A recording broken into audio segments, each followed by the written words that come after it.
Break के बाद 10 का दबदार ट्वीट में आप सभी का स्वागत है। ये कार्यक्रम अगले आधे घंटे में आप मेरे और अनुज के साथ देखेंगे। 3 खास मेहमान होंगे। एक होंगे आज बिग मार्केट वॉइसेस की कड़ी में श्री ज्योति वर्धन जयपुरिया साहब।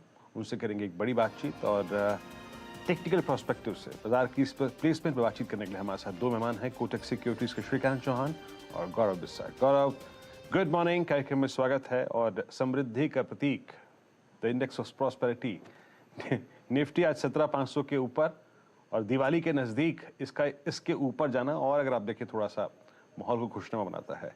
इंडिसेस पे आपका आउटलुक और आपके 2 कन्विक्शन ट्रेड इस वक्त क्या है?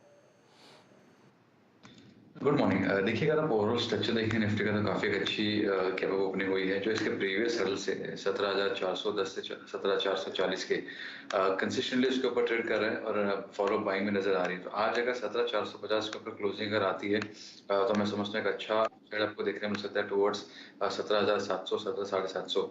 बैंक निफ्टी की है, अगर आज 40,500 के ऊपर क्लोजिंग आती है तो यहाँ पे फिर से 41,000 41,300 तक के लेवल्स आपको देखने मिल सकते हैं। तो स्ट्रक्चर कहने का मतलब है काफी अच्छा हो रहा है, काफी बेहतरीन स्ट्रक्चर इसमें आपको देखने मिल रहा है। तो वो लिहाज से मुझे बुलिश ही रहूंगा। और रही बात स्टॉक्स की तो 2 हैं। पहला होगा अदानी एंटरप्राइज। यहाँ पे अगर आप ओवरऑल देखेंगे जब से निफ्टी के अंदर शुमार हुआ है थोड़ा कंसोलिडेट किया है, प्रेशर हमको ऊपर उस पर देखने मिला है, लेकिन ओवरऑल स्ट्रक्चर पॉजिटिव है। 55 एक्सपोनेंशियल मूविंग एवरेज के करीब आके कंसोलिडेशन दिखा रहा है, उसको तोड़ नहीं रहा है डिसिसिवली। तो आप 3180 की स्टॉप लॉस इसको बाय कर सकते हैं, या जो टारगेट्स होंगे वो आपके होंगे 3400 के। तो यहाँ पे रिस्क नॉट फेवरेबल है, थोड़ा अच्छा लग रहा है। दूसरा स्टॉक जो मेरे रेडर पे है वो है अपोलो टायर। यहाँ पे अगर आप देखें तो काफी स्ट्रॉन्ग ब्रेकआउट्स हमको देखने मिले थे टुवर्ड्स 270, और वहां पे रिटेस्ट करके एग्जैक्टली वहीं से वापस एक बेसिक फॉर्मेशन करके अपोलो टायर्स ऊपर जा रहा है। सभी मेजर मूविंग एवरेज के ऊपर ट्रेड कर रहा है। लेटेस्ट ट्रेंड इसका काफी बेहतरीन है compare to other mid cap names में। तो मुझे लगता है कि यहाँ पे आप बाय कर सकते हैं। 269 का इसमें स्टॉप लॉस होगा और ऊपर में स्टॉक जो है वो एक बार 305 लेवल दिखा सकता है। ओके, देखिए वो डाउ फ्यूचर्स की जो मैं बात कर रहा था वो रुक ही नहीं रहा है एक्चुअली। ज़बरदस्त मूव इस समय, और यही एक कारण ये भी है कि एक मार्केट में भी इस समय काफ़ी अच्छी तेज़ी, और अब जो है एक ट्रेंड डे के इंडिकेशंस दे रहा है मार्केट, क्योंकि अब ये थोड़ा सा 17,450 से 500 के बीच में एक बार प्रॉफिट टेकिंग आई, लेकिन लोअर लेवल से एक second round of buying start हो गई है अब, और अब 17,500 के ऊपर ये सस्टेन कर रहा है। 17,518 अब निफ्टी का लेवल इस समय इंट्राडे हाइस पर कंफर्टेबली इस समय प्लेस्ड है। और बैंक निफ्टी जो हल्का सा आपको टिंच ऑफ अंडर परफॉर्मेंस दिखा रहा था, अब यहाँ पर एक बाइंग स्टार्ट हुई है जबरदस्त 400 पॉइंट ऊपर अब इस समय बैंक निफ्टी। याद रखिए आज वीकली एक्सपायरी है फाइनेंशियल निफ्टी की, तो उसमें कई बार ट्रेंडिंग मूव्स आते हैं। एसपीआई का चार्ट लेकर आइए इंट्राडे में। एसपीआई अब 555 और जबरदस्त मूव 578 इसका हाई है, जो रिसेंट हाई है, और अब 555 पर ये स्टॉक। श्रीकांत चौहान भी जुड़ गए अब हमारे साथ। Srikanth, good morning. पहले तो व्यू दीजिए अपना इंडेक्स पर और उसके बाद आपकी फ्रेश कॉल्स। गुड मॉर्निंग अनुज, गुड मॉर्निंग वीरेंद्र। देखिए, हमें लगता है कि निफ्टी ने एक अच्छा खासा टेक्निकल ब्रेकआउट बनाया है, और इतने अच्छे टेक्निकल ब्रेकआउट के बाद अगर कोई नेक्स्ट लेवल्स अगर निकल के आते हैं तो वो है 17,600 से लेकर 17,700 के। तो 17,600 17,700 ये नेक्स्ट टारगेट लेवल्स है, वहां तक हमें लगता है निफ्टी जा सकता है। और इस पर्टिकुलर मूव में अगर कोई भी अगर करेक्शन अगर आता है इन बिटवीन, मुझे लगता है आई थिंक नाउ 17,430 जो प्रीवियस रेजिस्टेंस था वो अभी एज अ सपोर्ट वर्क करेगा। अगर कोई correction because of any reason अगर आता है तो उसे लॉन्ग करके चले। और मुझे लगता है ये जो तेजी बनी है it is mainly because of dollar index, जहां पे हमने आफ्टर वेरी लॉन्ग टाइम एक लोअर हाई फॉर्मेशन देखा है। तो एक लोअर हाई बना है और डॉलर इंडेक्स में एक इंडिकेशन है कि शायद यहाँ से ये और थोड़ा करेक्ट हो सकता है, which will actually help equities in the near term, in the medium term. Apart from that अगर मैं स्टॉक्स की अगर बात करूं तो मुझे लगता है महिंद्रा एंड महिंद्रा ये एक ऐसा स्टॉक है जिसे लॉन्ग करके चलना चाहिए। काफी अच्छा एक रिवर्सल पैटर्न इसने कल के दिन में बनाया था, आज उसका कंटिन्यूएशन है। और अगर नेक्स्ट लेवल्स देखें तो मुझे लगता है 1280 से लेकर 1300 के लेवल्स ये दिखा सकता है। तो महिंद्रा एंड महिंद्रा को लॉन्ग करके चले, स्टॉप लॉस रखे यहाँ पे 1240 का। और साथ ही साथ मुझे लगता है कि डिफेंस स्टॉक्स में एक अच्छी एक्शन बनी है और एक अच्छा बाइंग अट्रैक्शन बनते जा रहा है। भारत डायनामिक्स को लॉन्ग करके चले, 902 905 के करीब है। अच्छा खासा एक असेंडिंग ट्रायंगल भी बना है। हमें लगता है कि ये स्टॉक कम से कम 1100 से लेकर 1200 के levels in the medium to long term बता सकता है। शॉर्ट टर्म में 960 के लेवल्स नजर आते हैं, लॉन्ग करें 880 का स्टॉप लॉस रखें। जी हाँ। अच्छा, एक तथ्य मैं यहाँ पे रख दूँ। आज जब निफ्टी 17,520 के ऊपर ट्रेड कर रहा है, 500 की ट्रेजेक्टरी के ऊपर ट्रेड कर रहा है, जरा इंडिया विक्स लिखा ही है। राइट नाउ इट्स 17.76, बट आज की जो लोअर ट्रेजेक्टरी थी इट वाज 1660।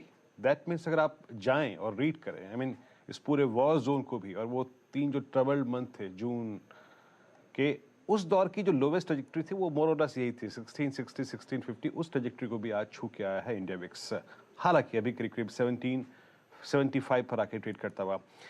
अनुज ने एक इंडिया मार्ट का ट्रेड पकड़ा था सुबह सुबह, अगर आप देखें दैट्स डूइंग वेल 1451। श्रीकांत इस पे चेक और दीजिएगा, एक क्लियरली रेंज से बाहर आ चुका है 4551, और एक बहुत ओवरसोल्ड स्टॉक था, इसको कैसे अप्रोच करना चाहिए? बिल्कुल, तो काफी अच्छा ओवरसोल्ड स्टॉक था, लेकिन अगर इसके चार्ट को थोड़ा अगर और थोड़ा हम जूम करके देखते हैं तो हमें पता चलता है कि इसमें multiple higher bottom higher tops की सीरीज बनी थी इन लास्ट 3 मंथ्स। यहाँ से हमें लगता है कि ये स्टॉक कम से कम 5,000 के लेवल्स दिखा सकता है, जो एक टेक्निकल पैटर्न के बेसिस पे आ रहा है। करंट लेवल से भी हायर बॉटम बना है, तो मुझे लगता है कि वेरी शॉर्ट टर्म में अगर हम इसे रीड करेंगे तो एटलीस्ट 4,700 तक जा सकता है, और स्टॉप लॉस हमें रखना पड़ेगा 4,500 के करीब का। Okay, India mart. चलिए एक बार 2-3 और स्टॉक्स देख लेते हैं, फिर अपने गेस्ट से बात करते हैं मार्केट फंडामेंटल्स पर। 17,520 इस समय निफ्टी, और आईटीसी आज कुछ मूड में है करने के। इनफैक्ट पूरा का पूरा एफएमसीजी सेक्टर, एक बार निफ्टी एफएमसीजी लेकर आ जाइए जरा। ये देखिए आईटीसी में लास्ट के 3-4 मिनट में क्या ज़बरदस्त मूव आया, और ये निफ्टी एफएमसीजी देखिए 1.3% ऊपर है। एक बार निफ्टी का कंट्रीब्यूशन वापस लेकर आते हैं, क्योंकि जो एक मूव था अभी तक आईटीसी मेरे ख्याल से चौथे या 5वें नंबर पर था, शायद अब इस समय वो कोशिश कर रहा है थोड़ा सा और ऊपर आने की। नंबर 1 पे तो रिलायंस ही है अभी भी कंट्रीब्यूशन प्लेट में, लेकिन एक बार देखिए आईटीसी अब नंबर 2 पर आ गया। ये जो नंबर 4 पे था आईटीसी, अब नंबर 2 पर आ गया। 14 पॉइंट का कंट्रीब्यूशन अब आईटीसी दे रहा है। आईसीआईसीआई बैंक और इन्फोसिस तो कमाल कर ही रहे हैं। तो बर्जर पेंट्स का एक बार चार्ट लेकर आइए इंटरडे। बर्जर पेंट्स ने अच्छा काफ़ी अंडर परफॉर्म किया एशियन पेंट्स को, वो इस समय थोड़ा सा अब इस समय कैचअप करने की कोशिश कर रहा है। तो ये 3-4 स्टॉक्स हैं। अब एक काम करते हैं, बात करते हैं मार्केट बिग वॉइसेस की, और आज हमारे साथ हैं वेलेंटिस एडवाइज़र के ज्योति वर्धन जयपुरिया साहब। ज्योति, गुड मॉर्निंग, शुक्रिया आपका जुड़ने के लिए सीएनबीसी आवाज़ के साथ आज। कैसे देख रहे हैं आप मार्केट को, क्योंकि इतना ग्लोबल मार्केट में टर्बुलेंस है, लेकिन हमारी मार्केट को कुछ फर्क ही नहीं पड़ रहा है, और हमारी market steadily all time high की तरफ जा रही है। हाँ, तो अनुज आप सही कहा। यदि अपने ईयर टू डेट देखे, अपना मार्केट फ्लैटिश है एकदम। ग्लोबली सब मार्केट्स 15-1% नीचे है। तो एक तरह से इंडिया बहुत ही अच्छा आउट परफॉर्मेंस दिया है। मेरे ख्याल से इसके 2 कारण है। एक तो इंडिया की इकोनॉमी जो है वो काफी अच्छी लग रही है, तो एक तरह से ग्लोबल में काफी एक्सेप्टेंस आ रहा है कि इंडिया एक फास्टेस्ट ग्रोइंग इकोनॉमी होने वाले अगले 3-4 साल में, जो हम लोग का भी मानना है। वो है ना, कई बड़े बड़े दिग्गज है जो एफआई लोग हैं, उन लोग भी ये सेम चीज मानते हैं। तो ये पॉजिटिव है कि है ना, इकोनॉमी अच्छा करेगा तो वर्ल्ड में कहीं भी देखे तो एक तरह से इंडिया सेफ हेवन बन रहा है। दूसरा कारण है जो डोमेस्टिकली काफी पैसा आ रहा है रिटेल का। एक तरह से रिटेल इंडिया चालू कर दिया, तो ये मेरे को याद देता है मिड 80s का जो यूएस में 401 के चालू हुआ था। उस टाइम से रिटेल अमेरिका में काफी पैसा डालने लगा था, और है ना, स्टॉक मार्केट एक तरह से सेक्युलरली वहां ग्रोथ आया था। तो एक तरह से वो भी एक अच्छा चीज है, पर अब कॉशन वही है कि थोड़ा है ना, वैल्यूएशन सस्ते नहीं है इस बार, तो एक तरह से कंसोलिडेशन की दरकार है मार्केट को।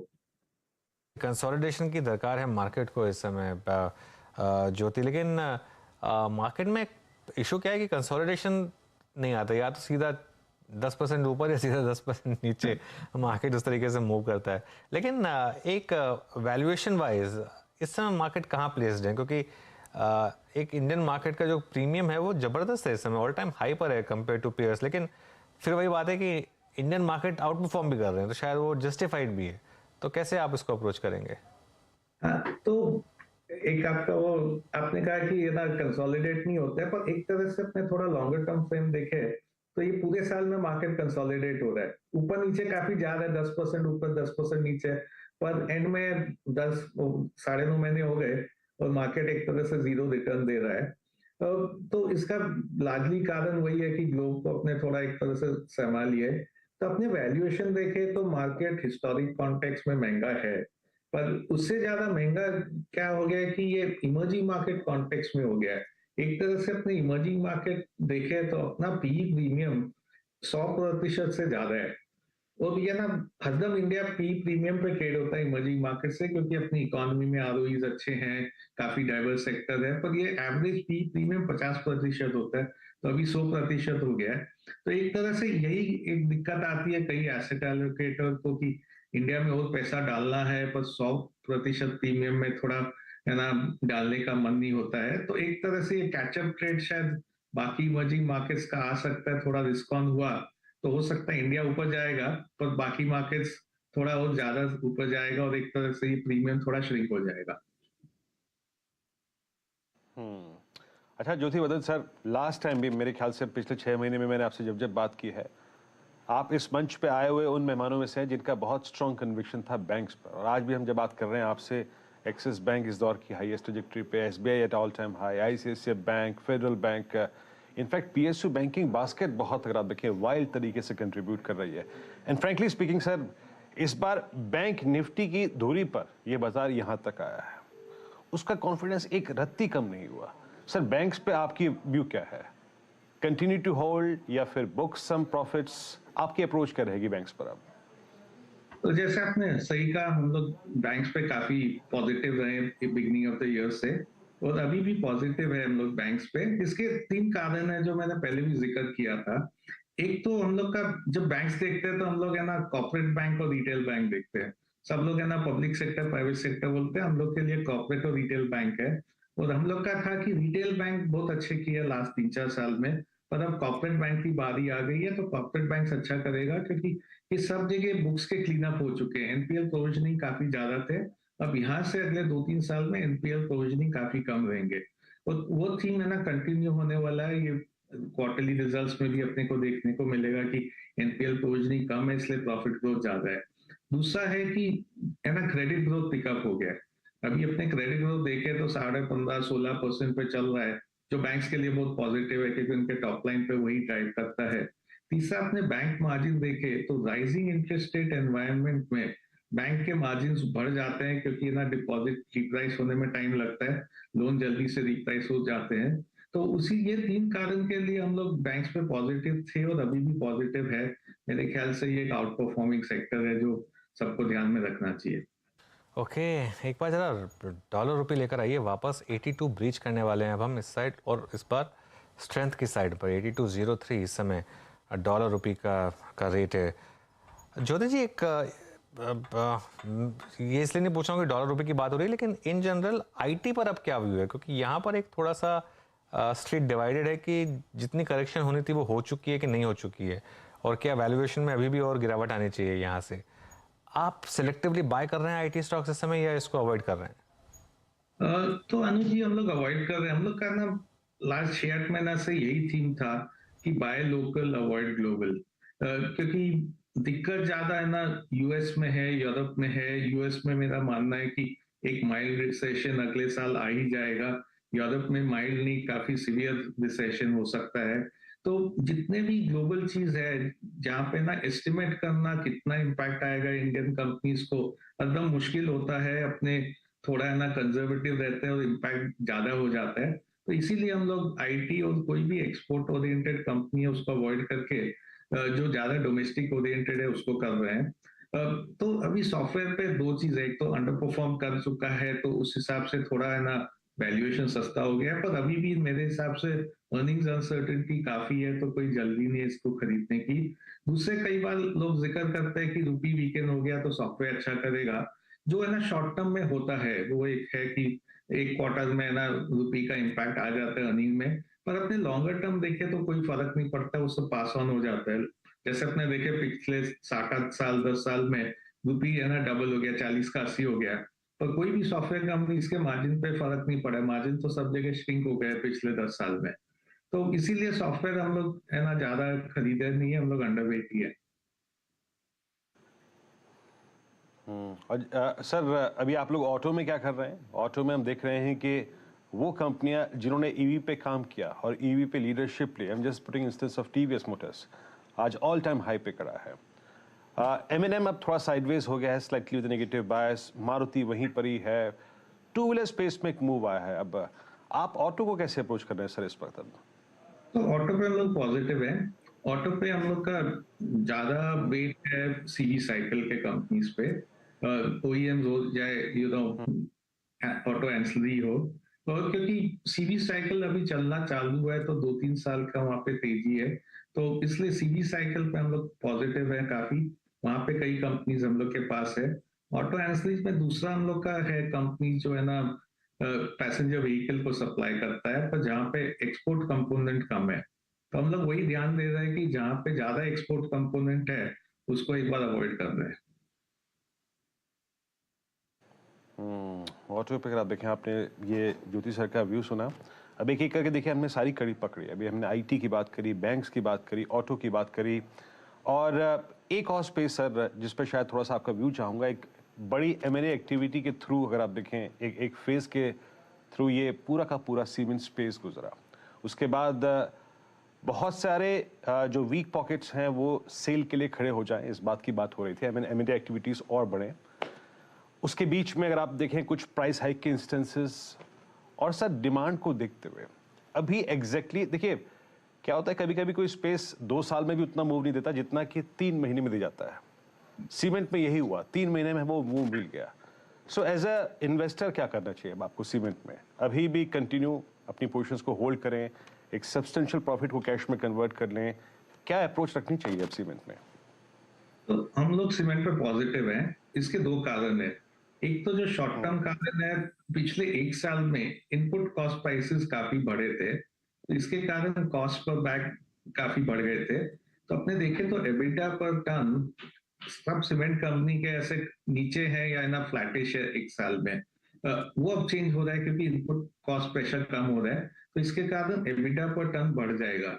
दूसरा है कि डिमांड एनवायरनमेंट अच्छा है, तो अब मॉनसून खत्म हो गया तो अगले 6-8 महीने में डिमांड पिकअप होएगा और उसके कारण प्राइसिंग पावर मिलेगा। लास्ट 1 साल में प्राइसिंग एक तरह से फ्लैटिश ही रहा है, पर हम लोग का अनुमान है अगले 6-8 महीने में 1 साल में प्राइसिंग में अच्छी बढ़त मिलेगी। तो ये 2 शॉर्ट टर्म कारण है। और एक ये जो लॉन्गर टर्म कारण है वो है कंसोलिडेशन इन द सेक्टर। तो सेक्टर जब कंसोलिडेट हो जाएगा, है ना, बड़े प्लेयर्स का मार्केट शेयर बढ़ जाएगा, 3-4 बड़े प्लेयर हो जाएंगे, तो एक तरह से सेक्युलरली प्राइसिंग पावर उनको मिलेगा। और वो है ना, फिर कोई भी सेक्टर अपने देखे जहाँ पे कंसोलिडेशन हो जाता है, वो सेक्टर में काफी प्राइसिंग पावर आ जाता है, मार्जिन स्टेबल हो जाता है, और ये सीमेंट में देखने को मिल रहा है अभी। और हम लोग का अनुमान है कि ये कंसोलिडेशन फेज अगला 2 साल चलते रहेगा। 2 साल पॉजिटिव रहेगा सीमेंट में। 17,507 निफ्टी और बैंक निफ्टी करीब करीब 355 पॉइंट ऊपर।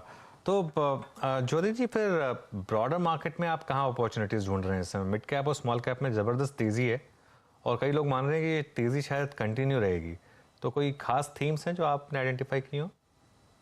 तो हाँ, हम लोग का स्मॉल कैप फंड तो हम लोग का लार्जर फंड है, एक तरह से काफी अच्छा किया मार्केट में। तो उसमें हम लोग का 2-3 थीम है। एक तो ये स्मॉल फाइनेंशियल्स और बैंक जो अपने जिक्र किए थे वो ले रहे, दूसरा है ऑटो एंसिलरी जिसका जिक्र कर चुके हैं। तीसरा चीज हम लोग जो देख रहे हैं वो है गवर्नमेंट स्पेंडिंग बेनिफिशियरीज एक तरह से। तो गवर्नमेंट का स्पेंडिंग काफी अच्छा है कैपेक्स पे, इंफ्रास्ट्रक्चर पे, तो कई उसके बेनिफिशियरीज है जो हम लोग के पास है।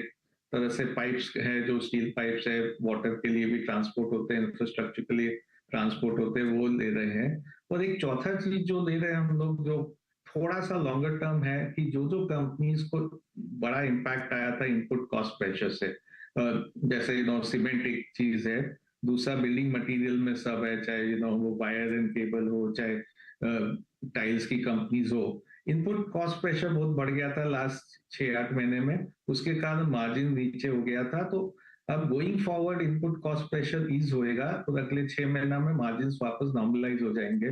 तो ये हम लोग है ना खरीद रहे हैं, हो सकता है थोड़ा जल्दी खरीद रहे हैं, पर हम लोग का स्टाइल ही वो रहता है कि हम लोग टिपिकली 1-2 क्वार्टर जल्दी खरीद के फिर बैठ जाते हैं स्टॉक्स पे। तो वो एक और सेक्टर और थीम है जो है ना निवेशकों को ध्यान में रखना चाहिए। अच्छा सर, रेट सेंसिटिव्स की ही बात करें। देखिए, आपने एनबीएफसीज की बात कर दी, आपने माइक्रो फाइनेंस कंपनीज की बात करी, आपने बैंक्स की बात करी। अब आते हैं रियल स्टेट पे सर, और आई थिंक आज से अगर मैं 8 महीने या 9 महीने पहले जाऊं, उस वक्त इनपुट कॉस्ट काफ़ी बढ़ी हुई थी, but still I mean demand बहुत स्ट्रांग थी, तो स्टॉक्स चल रहे थे, एंजॉय कर रहे थे। बट अब सर यकीन मानिए, ये पिछले 6 महीने का जो रेट रिवर्सल है और ईएमआईज में इतनी जल्दी तब्दीली, इतनी बड़ी तब्दीली मेरे ख्याल से कम ही बार देखी होगी हमने, इतने छोटे अंतराल में। स्टॉक्स में अगर आप देखें, डैमेज भी है, प्राइस डैमेज भी है, स्पेशली जो प्रीमियम कैटेगरी की कंपनियां थी वहां पे प्राइस डैमेज काफ़ी हुआ है। आप क्या व्यू रखते हैं सर रियल एस्टेट पे इस वक्त? तो हम लोग रियल एस्टेट पर पॉजिटिव है, पर हम लोग रियल एस्टेट स्टॉक्स नहीं डायरेक्टली, हम लोग ये ना जो एक तरह से मैं बोलता है एंसिलरी रियल एस्टेट है उसको खरीद रहे हैं। तो एक तो जैसे केबल कंपनीज खरीद रहे हैं, तो जैसे जैसे डिमांड रियल एस्टेट का पिकअप होता है, केबल का डिमांड पिकअप हो जाता है। दूसरा है ये टाइल कंपनीज, उसमें भी वो सेम ही है ना, थीम प्ले आउट होता है कि रियल एस्टेट का डिमांड पिकअप हो रहा है तो टाइल्स का डिमांड पिकअप हो रहा है। और इसका कारण है रियल एस्टेट डायरेक्ट नहीं खरीद के ना, या एंसिलरी खरीदने का, क्योंकि हम लोग का काफी फोकस दो चीज पे रहता है, एक तो डेट लेवल कंपनी का कैसा है और दूसरा आरओई आरओसी प्रोफाइल कैसा है। तो इसमें रियल एस्टेट कंपनीज एक तरह से कंसिस्टेंटली बैठते नहीं है, पर ये जो रियल एस्टेट एंसिलरी कंपनीज है वो है ना, वो थीम में फिट हो जाते हैं। तो एक तरह से हम लोग को वो क्वालिटी कंपनीज चाहिए जो उनके एंसिलरी में मिल जाते हैं, वो सेम थीम एक तरह से प्ले आउट हो जाता है।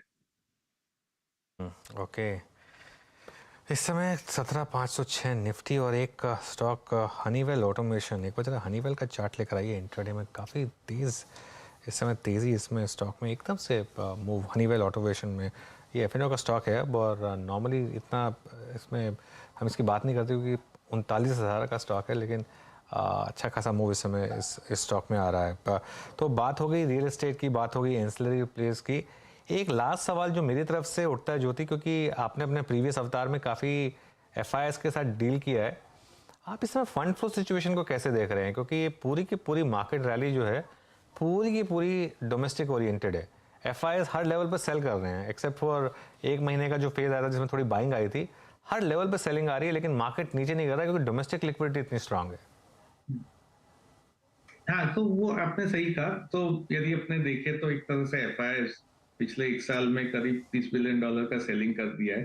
अब एक तरह से देखे तो जो एफआईएस सेलिंग है परसेंटेज ऑफ मार्केट कैप है, वो 2007-8 की तरह बहुत सिमिलर है, वही 0.5-0.6% ऑफ मार्केट कैप सेलिंग कर दिया है। पर उस समय बाजार है ना 50% घट गया था, अभी बाजार एक तरह से फ्लैटिश है क्योंकि रिटेल इंडिया ले रहा है। तो मेरे ख्याल से जो एफआई का सेलिंग है इसके दो कंपोनेंट है।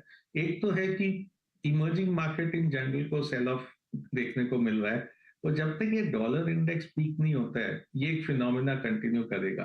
तो ये होप यही है कि एट सम पॉइंट ये डॉलर इंडेक्स पीक हो जाता है, डॉलर थोड़ा वीकेंड होने लग जाता है, तो इमर्जिंग मार्केट को फ्लो फिर पॉजिटिव आने लगेगा और फिर इंडिया में भी पॉजिटिव फ्लोज आ जाएंगे। मेरा अनुमान है होपफुली अगला 6-8 हफ्ते में ऐसे हो सकता है, डॉलर इंडेक्स पीक हो सकता है क्योंकि फेड थोड़ा नरमी दिखाए इंटरेस्ट रेट हाइक में। दूसरा जो कंपोनेंट है वो है कि सबको इंडिया अच्छा लगता है, पर सब लोग इंडिया पे ऑलरेडी ओवरवेट है।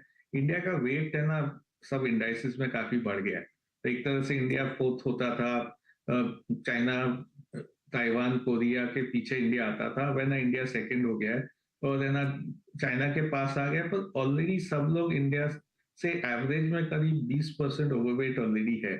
तो उसी हिसाब से अब इंक्रीमेंटल फ्लो आएगा यदि उनके पास इंक्रीमेंटल पैसा आएगा, क्योंकि ऑलरेडी ओवरवेट बैठे हैं। और जब ये फ्लो चेंज हो जाएगा इमर्जिंग मार्केट का, तब इंडिया में पॉजिटिव फ्लोज आएंगे। होपफुली आशा है कि अगले साल ऐसे होना चालू हो जाएगा। चलिए ज्योति जी, शुक्रिया आपका, आपने समय निकाला हमारे लिए और बात की हमारे साथ। तो बैंकिंग में पॉजिटिव हैं, आईटी अभी भी अवॉइड कर रहे हैं। बेसिकली थीम है इनकी बाय लोकल अवॉइड ग्लोबल, और इसीलिए ये सारी की सारी themes real estate, ancillary, cement, इन सब पर भी काफ़ी बुलिश हैं ज्योति जी। एक बार ज़रा मार्केट पर नज़र डाल लेते हैं, उसके बाद एक फाइनल कॉल लेंगे जो हमारे टेक्निकल एक्सपर्ट्स अभी भी बने हुए हैं हमारे साथ। निफ्टी अभी भी करीब 200 पॉइंट ऊपर 17,512 पर, और मिड कैप इंडेक्स जो हल्की सी डिक्लाइन दिखा रहा था वो उसमें अच्छा खासा मोमेंटम देख रहे हैं। पर अदानी पोर्ट्स का इंट्राडे चार्ट लेकर आइए जरा। अदानी पोर्ट्स देखिए क्या ज़बरदस्त ब्रेकआउट इस समय स्टॉक में आता हुआ। 3% ऊपर अदानी पोर्ट्स का स्टॉक। यूपीएल का चार्ट देखिए, यूपीएल में इस समय ब्रेकआउट, ये सब फ्रेश ब्रेकआउट्स हैं जो मैं स्पॉट कर रहा हूँ, जो ये जब कॉन्वर्सेशन चल रही थी उस बीच में आए हैं। महिंद्रा एंड महिंद्रा में ब्रेकआउट, ये 3-4 स्टॉक्स हैं। जाते जाते गौरव, कोई स्टॉक जो आपने स्पॉट किया? देखिए यहाँ पे अगर ओवरऑल देखा जाए तो एक्सिस बैंक से आप चर्चा करते हैं, बैंकिंग की भी बात करते हैं, जयपुर जी भी बात कर रहे थे, तो मुझे एक्सिस बैंक काफी अच्छा लग रहा है। अगर आप ओवरऑल स्ट्रक्चर देखेंगे एक्सिस बैंक का, तो 818 एक क्रिटिकल हडल है। यहाँ पे अगर सस्टेन अगर हो गया तो नेक्स्ट डायरेक्ट हडल जो आ रहा है वो 870 का आ रहा है। तो यहाँ पे अगर किसी को बाय करना थोड़ा सा रिस्क है, अगर डे हाई पे आएगा वहाँ पे सस्टेन हो गया, 1 घंटे की क्लोजिंग में 820 के ऊपर आती है, तो काफी बड़ा अपसाइड आपको देखने मिल जाएगा। यहाँ पे भी बाय कर सकते हैं। यहाँ पे अगर आप बाय करते हैं आपका स्टॉप लॉस जो है 790 का होगा और आपके टारगेट जो है 870 का होंगे। ठीक है गौरव। और श्रीकांत, एक लास्ट वर्ड आपके लिए, कोई इंडिविजुअल ट्रेड आपने स्पॉट किया? बिल्कुल, तो मुझे लगता है कि 2 स्टॉक है कि जहां पे फोकस कर सकते हैं। एक है गुजरात अल्कली और दूसरा है सीमेंस। गुजरात अल्कली काफी अच्छे फॉर्मेशन के साथ रिवर्स हो चुका है, 910 के करीब ट्रेड कर रहा है। अच्छा खासा एक हायर बॉटम बनाया है। करंट लेवल से अगर बढ़ता है तो ये स्टॉक 940 945 के लेवल्स कम से कम दिखा सकता है, और यहाँ पे हम स्टॉप लॉस रख सकते हैं अराउंड 895। साथ ही साथ मुझे लगता है जीमेंस में अच्छी तेजी बन सकती है, और ये स्टॉक 2850 से लेकर 2860 के लेवल्स दिखा सकता है। स्टॉप लॉस हमें रखना पड़ेगा 2770 रुपए का। जी हाँ श्रीकांत, एक बार प्लीज पिडिलाइट का चार्ट भी देखिएगा। प्लेसमेंट अच्छी, और लगभग मिड सितंबर से जो स्लोपिंग डाउनवर्ड चैनल थी उसको बाइसेक्ट करता हुआ above 20 day exponential moving average. Placement कैसी लग रही है आपको पिडिलाइट की? पिडिलाइट में भी मुझे लग रहा है कि 2770 2780 के आसपास ये भी ट्रेड कर रहा है, लेकिन अगर इसके लास्ट 4-5 डेज के अगर चार्ट को देखते हो तो काफी अच्छा एक बेस बिल्डिंग फॉर्मेशन हुआ है, वॉल्यूम बेस्ड रिकवरी है, और अगर करंट लेवल से अगर एक पुल बैक ट्रेड में भी अगर ये कन्वर्ट होता है तो 2760-70 के लेवल्स दिखा सकता है।